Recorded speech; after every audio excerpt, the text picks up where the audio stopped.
Welcome friends. মধ্যশিক্ষা পর্ষদের পক্ষ থেকে শিক্ষক শিক্ষিকাদের অন ডিউটি প্রসঙ্গে 18ই মার্চ 2024 নতুন একটি বিজ্ঞপ্তি প্রকাশ করেছে, যার মূল বক্তব্য মাধ্যমিক 2024 পরীক্ষার যে অনলাইনে মার্কস আপলোড করতে হবে সেই সংক্রান্ত।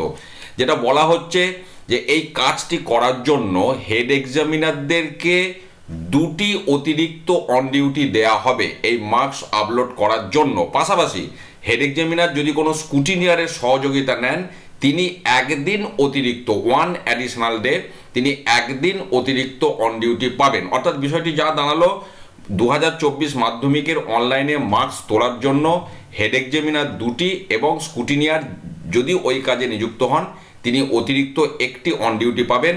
এবং এইটা যেটা দেওয়া হচ্ছে, রেজাল্ট পাবলিকেশন অফ এমপি 2024 নির্দিষ্ট সময়ে পাবলিশ করার স্বার্থে এই বিষয়টি করা হচ্ছে এবং এর জন্য যেন স্কুলে কোনো ক্লাস হ্যাম্পার না হয় সেটা বিদ্যালয়ের প্রধান শিক্ষক শিক্ষিকাদের দেখতে বলা হচ্ছে। তো এই হলো লেটেস্ট আপডেট অন ডিউটি সংক্রান্ত, যেটি মধ্যশিক্ষা পর্ষদ থেকে পাবলিশ করেছে। ভালো থাকুন, সুস্থ থাকুন, ধন্যবাদ।